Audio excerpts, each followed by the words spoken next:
Em 1967, no calor das transformações sociais e políticas da América Latina, Gabriel Garcia Marques publicou aquela que se tornaria sua obra-prima, 100 Anos de Solidão.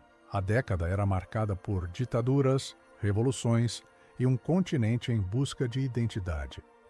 A literatura latino-americana vivia o chamado boom, quando autores como Vargas Llosa, Cortázar e Fuentes projetavam para o mundo a riqueza e a dor de nossa história. Foi nesse cenário que surgiu Macondo, a aldeia imaginária que condensaria em si os séculos de glória e tragédia da América Latina. Marques se inspirou em sua Aracataca natal, na Colômbia, e na tradição oral de sua família para construir um romance que mistura realismo histórico e magia poética.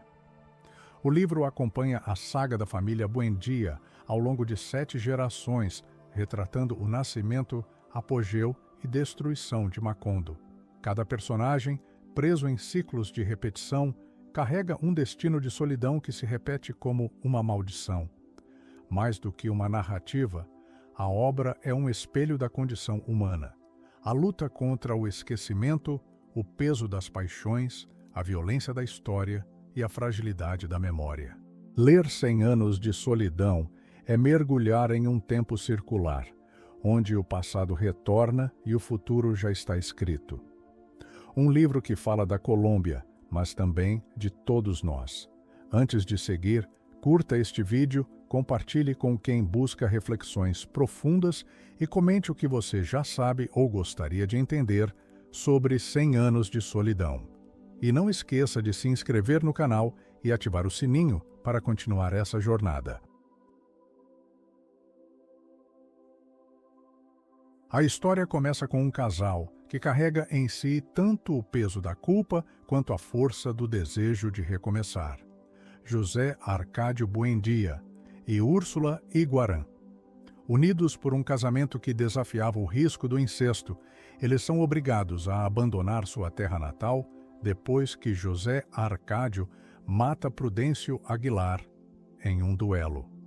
É nessa fuga que surge a visão de um lugar novo, um espaço livre da perseguição e das memórias. Guiado por sonhos e presságios, José Arcádio decide fundar uma aldeia no meio da selva. Ele a chama de Macondo.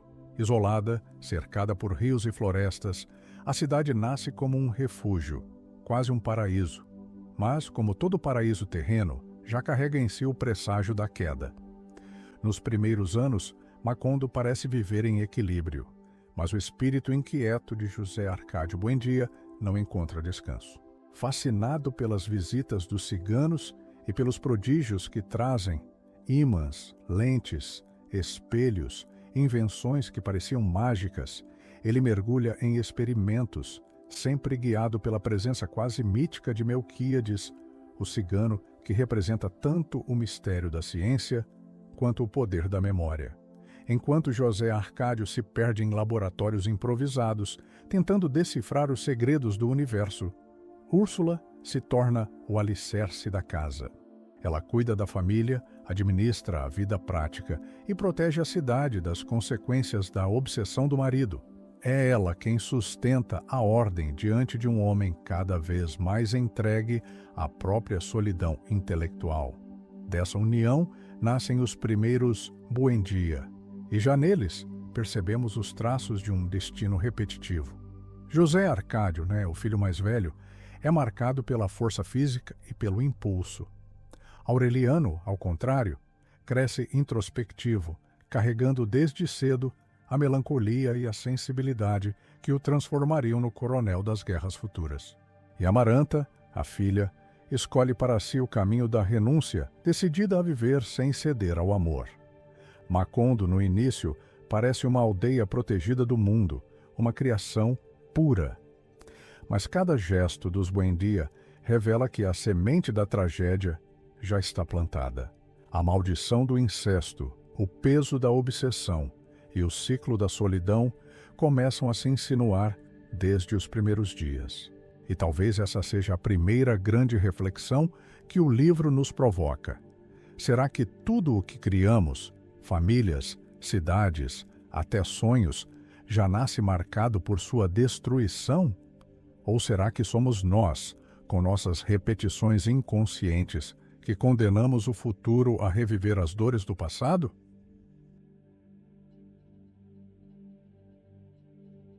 À medida que Macondo cresce, seus habitantes deixam de viver apenas em meio às fantasias trazidas pelos ciganos.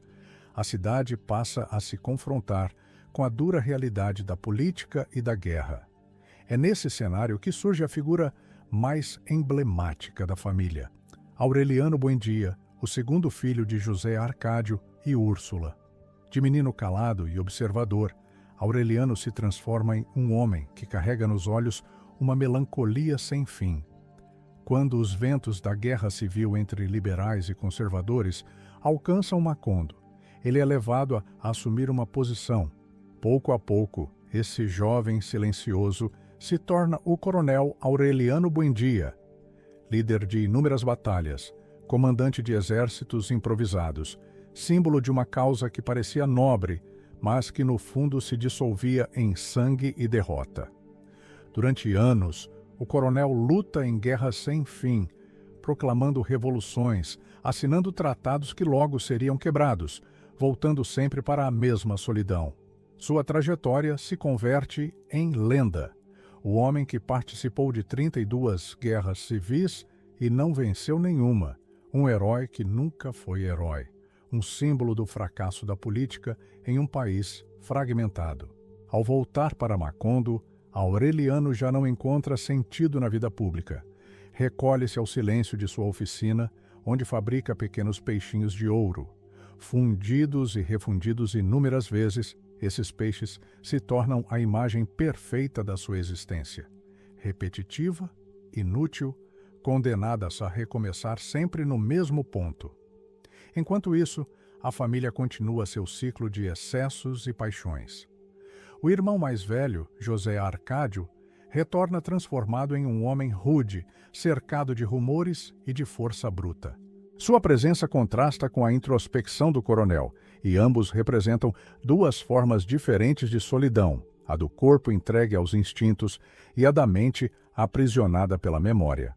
Macondo, nesse período, começa a perder a inocência dos primeiros anos.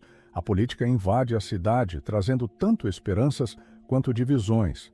Mas o que permanece, em meio a todas as lutas e derrotas, é a marca da estirpe Buendia.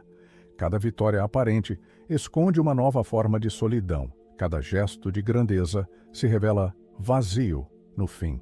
E aqui, Marques nos convida a refletir. Quantas vezes em nossa própria história confundimos luta com sentido, poder com redenção? O destino do coronel parece sussurrar que nenhuma guerra externa é capaz de preencher o vazio interior. Talvez a verdadeira batalha seja sempre contra a solidão que nos habita.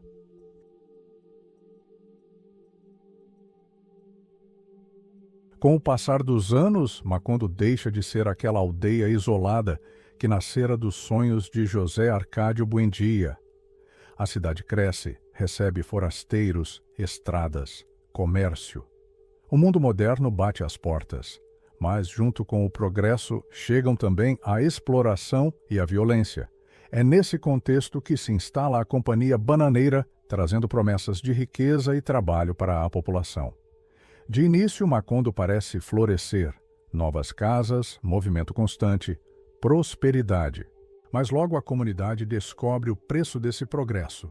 A empresa controla tudo: salários, horários, até a vida cotidiana. A abundância prometida se converte em dependência e a riqueza se concentra nas mãos de poucos. O estopim acontece quando os trabalhadores decidem se organizar, exigindo melhores condições. A greve cresce, reúne milhares de homens, mulheres e crianças. Mas a resposta não é diálogo, é massacre. A multidão se reúne em Macondo, tomada pela tensão. As forças enviadas para conter o movimento avançam e em instantes o silêncio da praça se rompe. O espaço, antes marcado por vozes e passos, agora guarda rastros de queda e marcas profundas, como se a própria terra tivesse absorvido a dor daquele dia. Na memória oficial, o episódio nunca existiu. Os mortos se transformam em silêncio, como se nada tivesse acontecido. Apenas alguns sobreviventes, como José Arcádio II, carregam para sempre a lembrança do horror. O esquecimento se torna a segunda morte. A partir desse ponto, Macondo nunca mais será a mesma. A ilusão de prosperidade se desfaz, deixando apenas decadência. As casas que antes brilhavam se tornam ruínas, as ruas são tomadas pelo abandono. A modernidade, que prometia salvação, se revela maldição. Para a família Buendia, esse período marca a intensificação da desordem interna.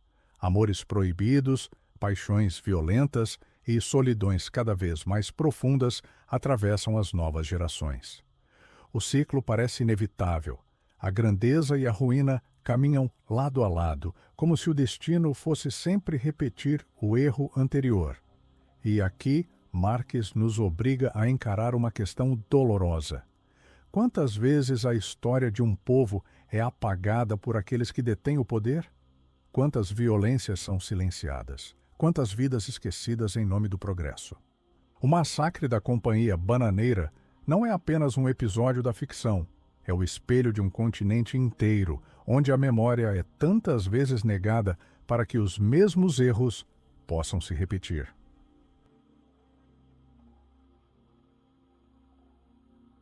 À medida que o tempo avança em Macondo, a família Buendia mergulha cada vez mais fundo em um ciclo de paixões intensas e destinos marcados pela impossibilidade. O amor, que poderia ser redenção, surge sempre como condenação. Quase nunca se realiza plenamente. Quando o faz, traz consigo o selo da tragédia. Um dos episódios mais marcantes é o romance entre Renata Remédios, a Meme, e Maurício Babilônia, o mecânico simples que sempre é seguido por uma nuvem de borboletas amarelas. Esse amor juvenil, puro em sua essência, é brutalmente interrompido pela violência. Descoberto, Maurício é baleado e Meme é enviada para o exílio em um convento, condenada ao silêncio. A beleza da paixão se converte em solidão eterna. Outro eixo de intensidade é a presença constante dos desejos incestuosos, como se a maldição anunciada por Úrsula desde o início fosse um fio invisível que tece a história. Relações proibidas e amores sufocados repetem-se em cada geração, como se os Buendia estivessem condenados a buscar no espelho do próprio sangue o objeto de sua obsessão. Enquanto os amores fracassam, cresce também a sombra da profecia. Melquíades, o cigano que sempre representou o enigma da memória e da linguagem, deixa para a família pergaminhos misteriosos. Escritos em uma língua indecifrável, eles parecem guardar o segredo do destino de todos os Buendia. Durante décadas, permanecem guardados, como se esperassem o momento certo de revelar aquilo que já estava escrito desde o começo. É nesse ponto que Marques mistura com maestria o real e o mítico. Os personagens vivem suas paixões de carne e sangue, mas cada gesto parece estar preso a uma ordem maior, a um destino já traçado. Não importa se é amor ou guerra, triunfo ou fracasso, todos os caminhos levam à mesma solidão. E aqui surge uma pergunta inevitável. Somos livres em nossas escolhas ou estamos apenas repetindo uma história já escrita antes de nós? Os Buendia parecem mostrar que muitas vezes a paixão não é caminho de libertação, mas de aprisionamento. Amam intensamente, mas nunca encontram no amor a salvação. Em Macondo, cada gesto de afeto revela o peso da condenação, como se o amor, em vez de redimir, fosse apenas mais uma forma de nos lembrar de que ninguém escapa à própria solidão.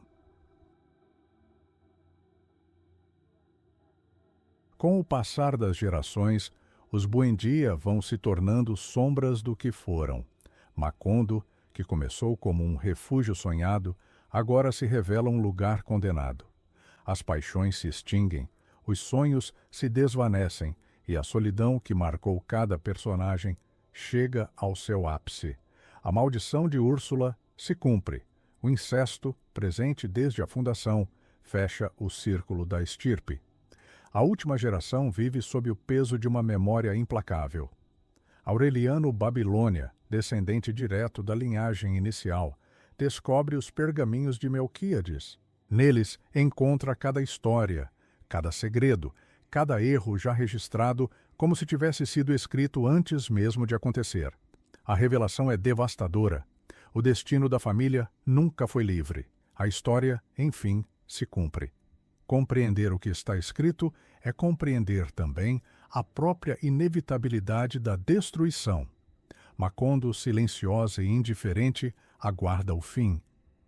A cidade, que já respirou sonhos, guerras, amores e massacres, agora é apenas a moldura de uma tragédia que se encerra. As casas ruem, as ruas se tornam poeira e o vento leva consigo a lembrança dos Buendia. Tudo o que restou é a memória gravada nos pergaminhos, testemunha de que a repetição e a solidão foram desde o início o destino inexorável. Marques nos deixa uma reflexão final. A grandeza humana e a fragilidade da vida estão sempre lado a lado. Criamos, amamos, lutamos e esquecemos, mas o tempo, implacável, devolve-nos o que somos e o que deixamos de ser. Em 100 anos de solidão, cada gesto humano é retratado com beleza e melancolia, lembrando que, apesar de nossa vontade, talvez estejamos sempre presos aos ciclos da história, à repetição de erros e à inevitável solidão. E assim, a saga da família Buendia chega ao fim, levando consigo Macondo e deixando ao leitor uma pergunta que ecoa para além da última página. Somos autores do nosso destino ou apenas atores de uma história já escrita?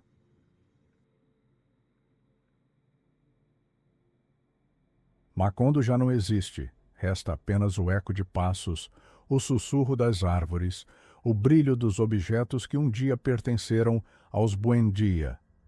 Cada casa, cada rua, cada pedra guarda memórias que ninguém mais pode tocar, exceto quem lê com o coração atento. A saga da família é também a nossa. Somos José Arcádios, que buscam o impossível, Aurelianos, que lutam batalhas que ninguém vê, Amarantas, que recusam o amor por medo da dor. Cada um de nós carrega em si a repetição silenciosa de erros e acertos, a melancolia de amores que nunca se completam, o peso de histórias que nos moldam antes mesmo de entendermos. E ainda assim, há beleza nesse ciclo. A memória, mesmo frágil, nos conecta. A solidão, mesmo intensa, nos lembra que viver é sentir. O tempo, que tudo consome, também revela. Cada gesto, cada escolha, cada paixão deixa uma marca que desafia o esquecimento. Ao fechar 100 anos de solidão, percebemos que Macondo é mais do que uma aldeia, mais do que uma família. É um espelho do humano, um reflexo de nossas lutas, nossos desejos e nossas inevitáveis solidões. Ler Marques é atravessar gerações em minutos, é entender que somos ao mesmo tempo criadores e vítimas de nossos próprios ciclos. E a pergunta final, suave e dolorosa, permanece no ar. Se tudo se repete, se o destino parece traçado, ainda assim, vale a pena viver, amar, errar e recomeçar? A resposta está em cada leitura, em cada olhar atento à própria vida e em cada coração que ainda acredita na beleza de existir, mesmo entre a dor e a memória.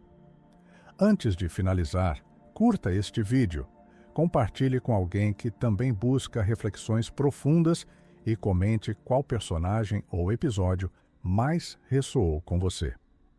O link para o livro está no comentário fixado.